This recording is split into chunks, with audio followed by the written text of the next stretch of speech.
All right, here we are to record the first affirmative rebuttal. As an off-time roadmap, I will start by going top of case, so that's just kind of some overview. I will respond then to the first disadvantage, and then respond to advantages 1 and 2 back on case. I'll signpost as I go. Time starts now. In 1903, the Wright brothers tested the first successful airplane. At the time, the most popular form of transportation was the steam engine. Today, the stakes are high to find an alternative to coal and fossil fuels, but nuclear power holds the same revolutionary potential as air travel, so long as we're bold enough to invest in it. In fact, naysayers at the time were kind of abundant. So as we get to the first response that he has on case, my opponent says that the plan is really just research and development focused, and that therefore we really won't see any benefits of it. Advanced nuclear goals and funding are complementary to research and development in the plan. As something I asked in cross-examination, if we were to increase the nuclear goals, do you think that would increase the amount of nuclear production that we have? And they said yes. So prioritization and funding are the two primary obstacles. According to the Scientific American of September 14th, 2015, in just 2 decades, Sweden went from burning oil and generating electricity to fission uranium. And the world as a whole were to follow this example, all fossil-fueled fired power plants could be replaced with nuclear facilities in as little as 30 years. Such a switch would drastically reduce greenhouse gas emissions, nearly achieving global goals to combat climate change. All that's missing is the wealth and wherewithal to build hundreds of fission-based reactors. Investment in research and development means that these reactors become more efficient and shorter timelines on top of the goals and funding for existing power plants. Additionally, my opponent said that the second thing he wants to point out is the plan is concerned that even the best case scenario, the timeline just makes it impossible. The thing is, there is no silver bullet for transitioning away from fossil fuels, and it seems like that's what my opponent is demanding.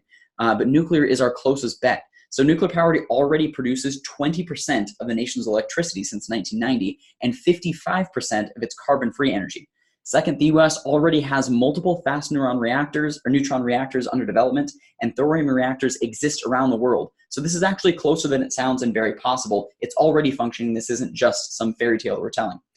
Finally, he says as a point of clarification under the burden that he does not have to prove anything just so long as the affirmative side does not solve all of our problems, then he should win. But because no counterplan was introduced, if the plan solves any piece of the harms laid out, it should be preferred over the negative side. In debate, we call this try or die.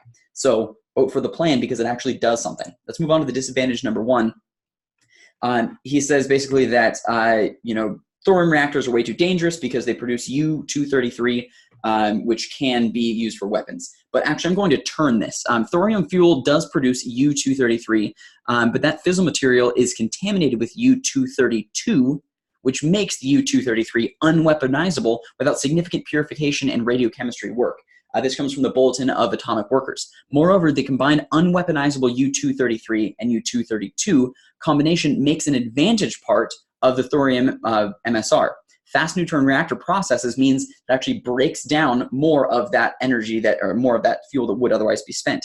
This means that even more nuclear power and no weapons material. The scenario proposed, ending in mutually assured destruction, means the process and the technology would have to be used by enemy states, as my opponent alluded to in Crossfire. This is simply a matter of regulation in the United States. If we research and we develop and create a process where we burn the part that would also be nuclear, weaponizable, but use that as fuel, that means that we own that intellectual property, but also we've developed the technology, which my opponent just a few minutes ago said was way too expensive and crazy impossible. So it's not like other countries are just stumble upon that capability. So therefore, it actually is an advantage to thorium, not a disadvantage, the fact that it produces U-233.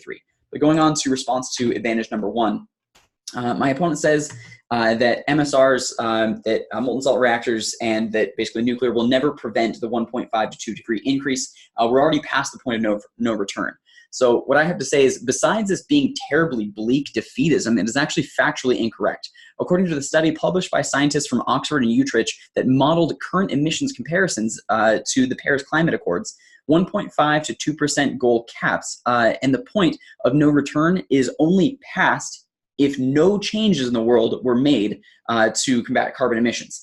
Even moderate carbon emissions mitigation strategies put the point of no return at 2035 or 2035. So and that's really only with moderate, and that's no carbon recapturing. So the numbers actually go back and forth. It's very complicated math they did to produce this, but numbers go back and forth to say that the point of no return is not already passed unless we do absolutely nothing. This is a real potential solve. His next point is that the thorium benefits are overstated. Notice that his source is from 2010. According to the Engineering Magazine of December 1909, the airplane will never be a commercially viable vehicle. This previously stated evidence for the efficiency of thorium and other fast neutron reactors is scientific, not imaginary. Thorium reactors are, dozens of times more effective. There's a huge literature base supporting this. On to advantage number 2. He says that the India-Pakistan response means that India is just an unreliable partner, and really it's just going to become more unstable than even OPEC. I have to say that this is an exaggeration. This is coming from Vice of August 22nd, 2019. This is another chapter in the conflict, and military intervention is not on the table. Additionally, according to the 2019 Index of Economic Freedom, India has freer trade than 80% of OPEC, and this aside from the fact that OPEC members include state sponsors of terrorism and human rights violators, including Iran and Venezuela. Thus, I really think that trading with India is preferable to trading with OPEC, and for all of these reasons, I support a vote for the affirmative side.